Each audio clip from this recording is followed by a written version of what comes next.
तो दोस्तों शुरू करते हैं एम लक्ष्मीकांत की संविधान फिर से, जिसमें हम कवर कर रहे हैं वह आरओ के जीएस और रेलवे एनटीपीसी तथा रेलवे ग्रुप डी की वनडे एग्जाम की जीएस। एम लक्ष्मीकांत का जो हमने पढ़ा चुके हैं, तो 1773 के रेगुलेटिंग एक्ट से 1853 ईस्वी का अधिनियम, यहाँ तक हम पढ़ा चुके हैं। एक समरी जान लेते हैं, पिछला हमने जो पढ़ाया उसका बिल्कुल 2 मिनट में समरी समझ लेते हैं। तो हमने क्या पढ़ा था कि भारत में जो संविधान की शुरुआत है महारानी विक्टोरिया द्वारा ईस्ट इंडिया कंपनी के को भारत भेजा जाता है। 15 वर्षों के लिए एक अधिकार दिया जाता है, और फिर जब यहाँ पे ईस्ट इंडिया कंपनी शासन करने लगती है तो उसको विभिन्न एक्ट के माध्यम से उस पर नियंत्रण रखा जाता है ब्रिटिश सरकार द्वारा। तो यही चीजें हम 1773 से 1853 तक पढ़ते हैं। अब आगे होता क्या है, 1773 1853 एक इतिहास जो है आपकी, तो इतिहास में होता क्या है, 1857 की क्रांति होती है। 1857 ईस्वी की क्रांति होती है, ये सभी लोग जानते हैं, इतिहास का टॉपिक है, लेकिन इसको थोड़ा सा कनेक्ट कर रहा हूँ भारत के संविधान से। होता क्या है कि जब भारत में 1857 की क्रांति होती है, तो ब्रिटेन की सरकार को ऐसा लगता है कि जरूर ईस्ट इंडिया कंपनी द्वारा कुछ ना कुछ गलत कार्य किए गए हैं, इसी वजह से यहाँ के लोगों ने विद्रोह किया, भारत के लोगों ने विद्रोह किया। तो इस तरह की पुनरावृत्ति आगे ना हो, तो इसको दूर करने के लिए जो भी ब्रिटेन की सरकार थी उसको डायरेक्ट भारत के जो भी प्रांत थे, उन भारत का जो शासन था वो डायरेक्ट अपने हाथों में ले लेती है और ईस्ट इंडिया कंपनी के शासन को समाप्त कर देती है। ईस्ट इंडिया के जितने भी अपना शासन चला रही थी, पहले क्या होता था, ईस्ट इंडिया कंपनी शासन कर रही थी, लेकिन होते आदेश निर्देश किसके थे, ब्रिटिश सरकार के। लेकिन इस अब जो आगे एक्ट आएंगे उनमें ब्रिटेन सीधा अपना ही कैंडिडेट यहाँ पे रखती है। वो एक तरह से अपना एक सूबेदार जैसे कह सकते हैं, जिसे पहले इतिहास में होता है कि राजा अपना एक सूबेदार रखता था, एक वायसराय रखता था शासन करने के लिए। इसी तरह से ब्रिटेन की सरकार यहाँ पे एक वायसराय रखती है और उस तरह से प्रत्यक्ष रूप से शासन करती है। तो अब अभी तक हमने पढ़ा 1773 से 1853 तक कंपनी का शासन। अब हम पढ़ेंगे ब्रिटेन का शासन, अंग्रेजों का शासन, ब्रिटिश सरकार जो है उसका शासन हमारे देश में कैसे होता है उसके बारे में पढ़ेंगे। तो 1857 की क्रांति के बाद 1858 ईस्वी में भारत शासन अधिनियम, भारत शासन अधिनियम आता है। इस एक्ट के माध्यम से क्या होता है, भारत 1858 ईस्वी का भारत शासन अधिनियम आता है। इस एक्ट के माध्यम से पहला पॉइंट, क्वेश्चन डायरेक्ट बनता है कि किस एक्ट के माध्यम से भारत का जो शासन है वो सीधा अंग्रेजों के कब्जे में चला गया। 1858 का अधिनियम। किस एक्ट के माध्यम से भारत के गवर्नर जनरल को वायसराय कहा जाने लगा। 1858 का भारत शासन अधिनियम। इस तरह के आपके क्वेश्चन पूछे जाएंगे, तो जितने भी पॉइंट बनेंगे हर एक पॉइंट एक क्वेश्चन है, तो इस तरह से कंप्लीट करना है। तो 1858 ईस्वी का अधिनियम में क्या कहता है, पहली चीज क्या है, इस अधिनियम के माध्यम से ईस्ट इंडिया कंपनी का शासन, ईस्ट इंडिया कंपनी का शासन समाप्त कर दिया गया। पहला पॉइंट, ईस्ट इंडिया कंपनी का शासन समाप्त कर दिया जाता है, तथा भारत का जितना भी गवर्निंग था, भारत का जितना भी प्रशासन था वो सीधा ब्रिटेन के अंतर्गत आ जाता है, ब्रिटेन की महारानी विक्टोरिया के अंतर्गत आ जाता है। और ये क्या करती हैं, भारत में शासन किए जाने के लिए यहाँ पे एक वायसराय की नियुक्ति करती हैं। तो दूसरा पॉइंट ये बनेगा कि भारत में एक वायसराय की नियुक्ति किस एक्ट के माध्यम से की गई, 1858 ईस्वी के भारत शासन अधिनियम के द्वारा। तीसरा पॉइंट, कौन था वो वायसराय जो था वो कौन था, तो लॉर्ड कैनिंग, लॉर्ड कैनिंग। तो 1858 ईस्वी के भारत शासन अधिनियम के द्वारा ईस्ट इंडिया कंपनी का शासन समाप्त कर दिया गया। इसके तहत महारानी विक्टोरिया द्वारा अपने प्रत्यक्ष प्रतिनिधि के रूप में एक वायसराय की भारत में नियुक्ति की गई, जो कौन था, लॉर्ड कैनिंग था। अगला पॉइंट चौथा जो बनता है, इसके माध्यम से, मतलब इस एक्ट के माध्यम से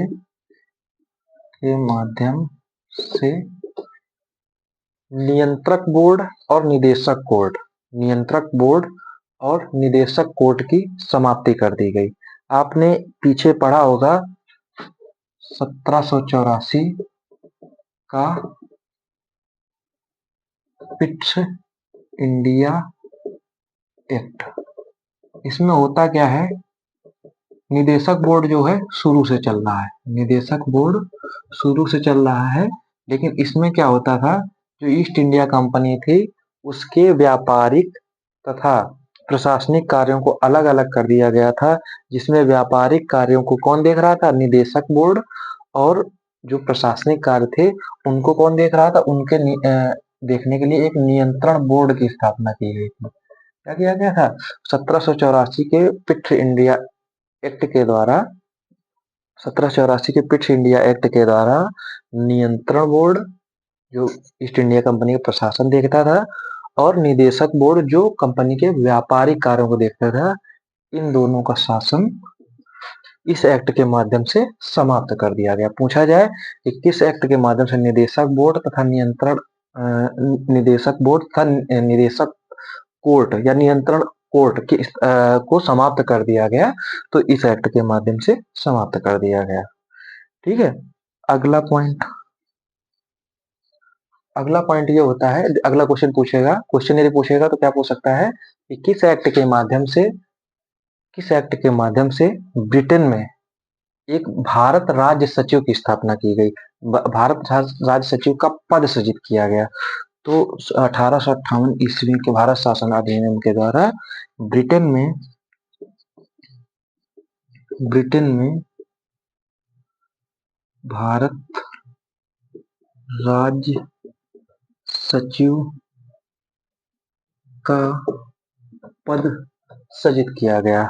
अब ये कौन होता था, जो ब्रिटेन में संसद थी, ब्रिटेन में जो संसद थी तो उसकी जो कैबिनेट होती थी उसका, इसे आज प्रधानमंत्री कैबिनेट होती है, दुनिया भर के मंत्री होते हैं, जल मंत्री और खाद्यान्न मंत्री, दुनिया भर के जो भी मंत्री हैं, उसी तरह जो ब्रिटेन में संसद थी, संसद की जो कैबिनेट थी, कैबिनेट में जो मंत्रिपरिषद के जो सदस्य हुआ करते थे, उन्हीं में से एक सदस्य का इसको क्या बना दिया गया, राज्य सचिव, जो वहां की संसद के प्रति उत्तरदायी होता था।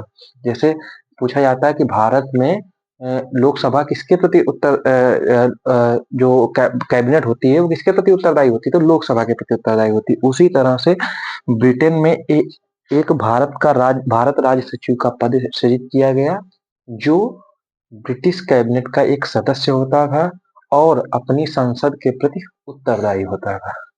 अगला पॉइंट क्या है, छठवां पॉइंट ये है कि भारत राज्य सचिव जो था उसकी सहायता के लिए 15 सदस्यीय एक सलाहकार परिषद की स्थापना की गई। पूछा जाएगा भारत राज्य सचिव के लिए एक 15 सदस्यीय सलाहकार परिषद की स्थापना किस एक्ट के माध्यम से की गई, तो 1858 का भारत शासन अधिनियम इसके द्वारा की गई। इस अधिनियम का ये जो सलाहकार परिषद थी, इसका काम क्या था, ये करती क्या थी, जो भारत में अंग्रेज हैं, काम कर रहे हैं, कर्मचारी हैं, तो उनके खिलाफ मुकदमा भारत में या ब्रिटेन में मुकदमा कर सकती थी। दूसरा, इनके विरुद्ध भी मुकदमा किया जा सकता था। जो 15 सदस्यीय सलाहकार परिषद थी, तो इसके विरुद्ध भी मुकदमा किया जा सकता था, और ये जो सलाहकार परिषद थी ये ब्रिटिश कर्मचारियों के भी मुकदमा पंजीकृत कर सकती थी। ये आपका 1858 ईस्वी का अधिनियम हो गया। अब समरी एक वे में बिल्कुल समझ लेते हैं कि 1858 ईस्वी के भारत शासन अधिनियम के द्वारा जो ईस्ट इंडिया कंपनी थी उसका शासन समाप्त कर दिया गया। भारत का शासन ब्रिटेन की महारानी विक्टोरिया के हाथों में चला गया, तथा उन्होंने अपने प्रत्यक्ष प्रतिनिधि के रूप में भारत में एक वायसराय की नियुक्ति की। वो वायसराय कौन था, वो लॉर्ड कैनिंग था। ये पहला पॉइंट होता है। दूसरा पॉइंट क्या कहता है कि दूसरा पॉइंट क्या कहता है, इसके माध्यम से निदेशक बोर्ड तथा नियंत्रण कोर्ट, इन दोनों की समाप्ति कर दी गई। इस तरह से 1784 में क्विट इंडिया एक्ट के माध्यम से शुरू किया गया द्वैध शासन प्रणाली को समाप्त कर दिया गया। अगला पॉइंट क्या है कि ब्रिटेन में एक भारत राज्य सचिव की स्थापना की गई, जो भारत राज्य सचिव की स्थापना की गई जो ब्रिटिश संसद की जो कैबिनेट थी उसका सदस्य होता था तथा ब्रिटेन की संसद के प्रति उत्तरदायी था। अगला पॉइंट, भारत जो भारत राज्य सचिव बनाया गया था उसकी सहायता के लिए 15 सदस्यीय सलाहकार परिषद की स्थापना की गई, जो यहाँ काम करने वाले कर्मचारियों के खिलाफ मुकदमा कर सकती थी। हालांकि उस सलाहकार परिषद के सदस्यों के विरुद्ध भी मुकदमा दायर किया जा सकता था।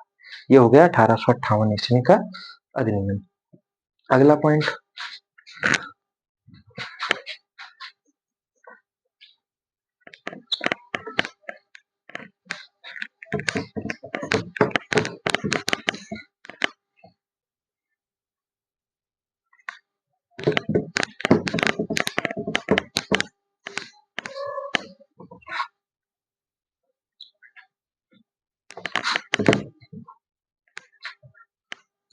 अगला पॉइंट है 1861 ईस्वी का, 1861 ईस्वी का अधिनियम। अब इसको समझते हैं, ये क्यों आया। तो होता क्या है कि 1857 की क्रांति के बाद ब्रिटेन वासियों को ये लगा, ब्रिटेन की सरकार को ऐसा लगा कि यदि हम भारतीयों का शासन में सहयोग नहीं लेते हैं तो भारत में ज्यादा दिनों तक शासन कर पाना मुश्किल हो जाएगा और कुछ दिन बाद हमको भारत को छोड़ना पड़ेगा। तो इसलिए इन्होंने 3 अधिनियम पारित किए, 1861, दूसरा 1892 और तीसरा 1909।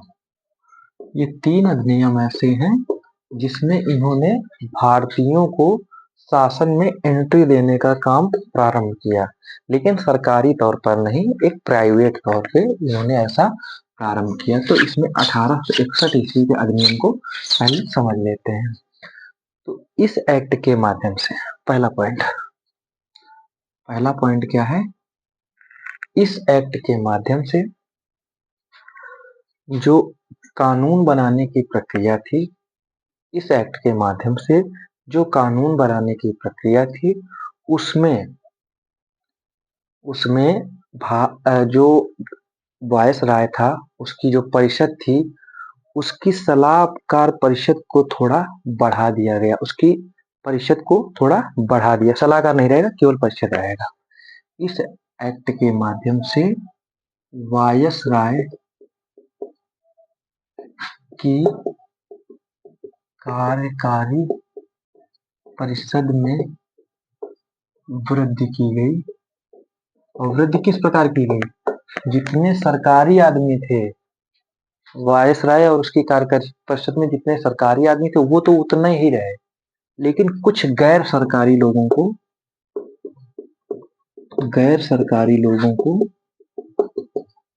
इस परिषद में जोड़ लिया गया, परिषद में जोड़ दिया गया। ठीक है, इस तरह से। अब देखिए ये थोड़ा टिपिकल क्वेश्चन है, यूपीएससी लेवल का है, लेकिन इसी में जो अगला क्वेश्चन आएगा तो वनडे एग्जाम के हिसाब से आएगा, जो आपका रेलवे वगैरह है इसके लिए कंप्लीट करेगा। कि इस एक्ट के माध्यम से ही 1861 में यह व्यवस्था की गई कि वायसराय के कार्यकारी परिषद में कुछ गैर सरकारी सदस्यों को जोड़ा जाएगा जो कानून बनाने की प्रक्रिया में शामिल होंगे। तो इसके तहत 1862 में जब ये नियम लाया गया तो इसी के तहत 1862 में बनारस के राजा पटियाला के महाराजा और सर दिनकर राव को गैर सरकारी सदस्य के रूप में वायसराय की कार्यकारी परिषद में शामिल किया गया। ठीक है, ये इतना कंप्लीट हो जाता है आपका।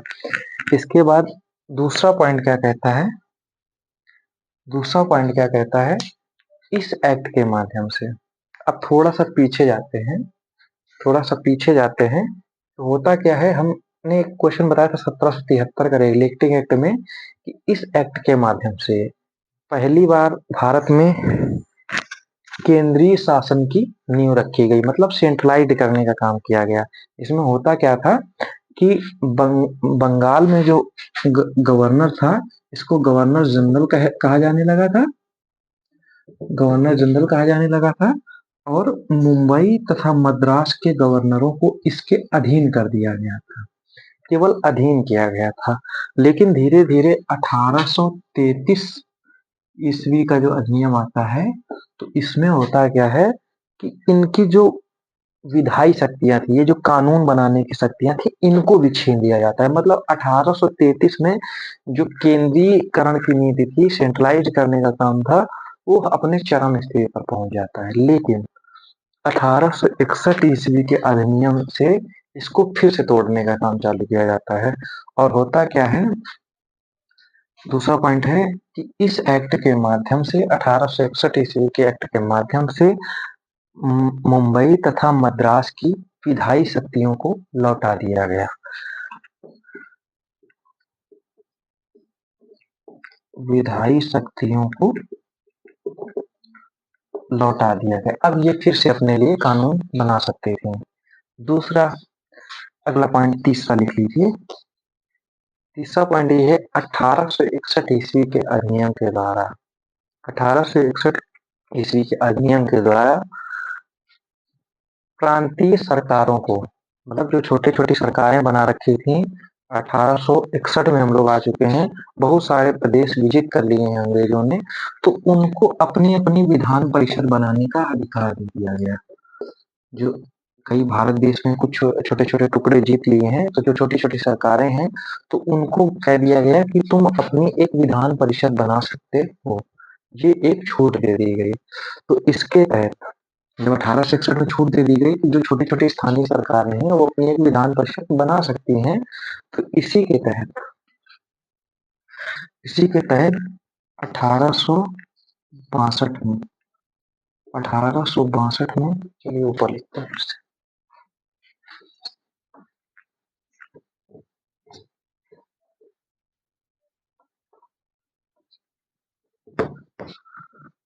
थोड़ा लेंदी है ये, तो इसके बाद अगला चैप्टर है, वो इंटरेस्टिंग है, उसमें आप लोगों को मजा आएगी। कोई भी बैठ जाए बिना पढ़ा हुआ, उसको भी समझ में आएगा। इसमें थोड़ा ज्ञान होना जरूरी है, तभी ये चीजें समझ में आती हैं। तो अगला पॉइंट जो था, तीसरा पॉइंट, होता क्या है कि इस एक्ट के माध्यम से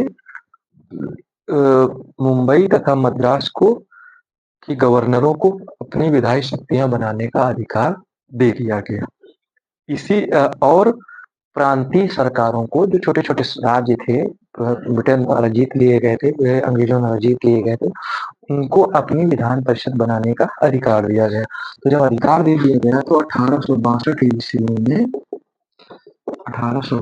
ईस्वी में इन्होंने क्या किया, बंगाल में एक विधान परिषद बनी। नंबर 2 ए कर लीजिए, इसको बी कर लीजिए। 1866 ईस्वी में उत्तर पश्चिम प्रांत में एक विधान परिषद का गठन हुआ। और सी नंबर, 1897 ईस्वी में पंजाब में एक विधान परिषद का गठन हो गया। ठीक है, इतना ये पॉइंट आपका कंप्लीट हो गया। ठीक है, अब आगे चलते हैं, इसमें और लिखते हैं। नंबर 14, नॉर्मली समझ सकते हैं आप लोग कि 18 से वो समरी बार बताएंगे, जो 4-5 पॉइंट रहते हैं तो उनको बाद में क्लियर कर देंगे। चौथा पॉइंट ये रहता है कि 1862, 1857, इसके बाद होता क्या है कि जो वायसराय था, इसी एक्ट के माध्यम से वायसराय को अत्यधिक कंपनी जो वायसराय था, यहाँ के जो अंग्रेजी कर्मचारी थे, उनके लिए तथा जनता के लिए अधिक नियम बनाने और नए नए आदेश पारित करने का अधिकार दे दिया गया। ठीक है। तो होता क्या है, 1858 से ही लॉर्ड कैनिंग वायसराय हैं, लॉर्ड कैनिंग वायसराय हैं। ठीक है। तो होता क्या है, 1859 में, 1859 ईस्वी में ये क्या करते हैं, लॉर्ड कैनिंग एक पोर्टफोलियो व्यवस्था लागू करते हैं। क्या करते हैं, पोर्टफोलियो व्यवस्था। इसको थोड़ा समझ लीजिए, पूछ सकता है पोर्टफोलियो व्यवस्था क्या थी। ये एक तरह जैसे आज तक कैबिनेट मंत्री होते हैं, तो बस वही चीज है। जैसे एक कैबिनेट मंत्री है, उसको 2-3 प्रभार दे दिए गए, वो अपना कार्य देखते रहते हैं, और जो लास्ट सिग्नेचर होता है उन्हीं का मान होता है। यदि वो तय कर दिए तो मान लिया जाता है कि यह बिल पास हो गया। ठीक है। तो पोर्टफोलियो जो व्यवस्था है, तो इसमें क्या किया गया था, इसी एक्ट के माध्यम से पोर्टफोलियो व्यवस्था को मान्यता दे दी गई। पहला पॉइंट ये रहेगा कि इस एक्ट के माध्यम से वायसराय को अधिक नियम बनाने तथा आदेश पारित करने का अधिकार प्रदान कर दिया गया, तथा पोर्टफोलियो व्यवस्था को मान्यता प्रदान कर दी गई। तो पोर्टफोलियो व्यवस्था है क्या, जो 1859 में लॉर्ड कैनिंग द्वारा चालू की गई थी। इस पोर्टफोलियो व्यवस्था में जो इनकी कार्यकारी परिषद थी, उनका जो सदस्य होता था, उसको एक से ज्यादा प्रभार दिए जा सकते थे। जैसे जल मंत्री बना दिया, इस तरह से दो दो तीन तीन प्रभार दे दीजिए, विद्युत मंत्री बना दिया, तो दो दो चीजों को प्रभार दे दिया, और इनका अंतिम निर्णय मान्य होता था। मतलब यदि उसने फाइनल कर दिया कि हाँ ये चीज होनी है, तो वो मान लिया जाता था कि ये चीज पूरी कार्यकारी परिषद में मान्य है। मतलब वायसराय उसके मान लीजिए जो सदस्य हैं, उनमें एक सदस्य को प्रभार दे दिया गया 2 चीज़ों का, तो वो 2 चीज़ें जब पास कर दी गई, मान लीजिए एक ही आदमी के द्वारा पास कर दी गई, तो वो मान लिया जाता है कि ये पूरी कार्यकारी परिषद ने पास कर दिया। तो यही पोर्टफोलियो व्यवस्था थी। इस पोर्टफोलियो व्यवस्था को लॉर्ड कैनिंग ने 1864 में जारी किया था, जिसको मान्यता इस एक्ट के माध्यम से 1866 ईस्वी के अधिनियम के माध्यम से मिल जाती है। अगला पॉइंट,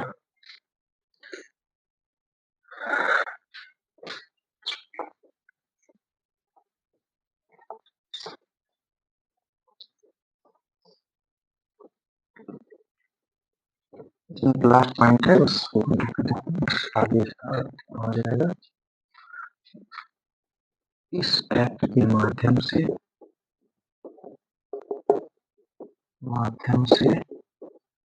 वायसराय को वायसराय को विशेष मामलों में विशेष मामलों में अध्यादेश जारी करने का, अध्यादेश की सर आर्टिकल 123, ठीक है। विशेष मामलों में अध्यादेश जारी करने का अधिकार प्रदान किया गया। इस एक्ट के माध्यम से वायसराय को विशेष मामलों में अध्यादेश जारी करने का अधिकार प्रदान किया गया, जिसकी अवधि 6 माह तक हो सकती थी। ये हो गया आपका 1861 का अधिनियम। इसके बाद आपका आता है 1892, हो जाता है 1892 ईस्वी का अधिनियम।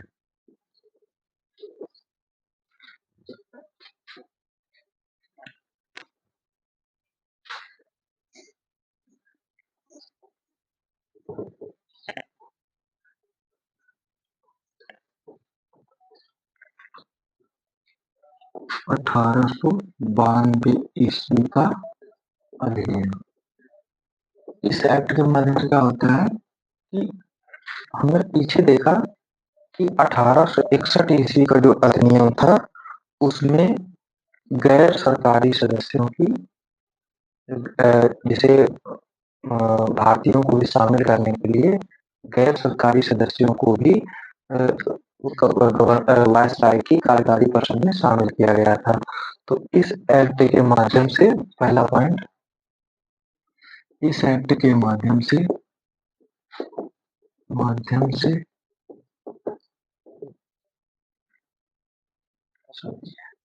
वायसराय की कार्यकारी परिषद में, इस एक्ट के माध्यम से वायसराय की कार्यकारी परिषद में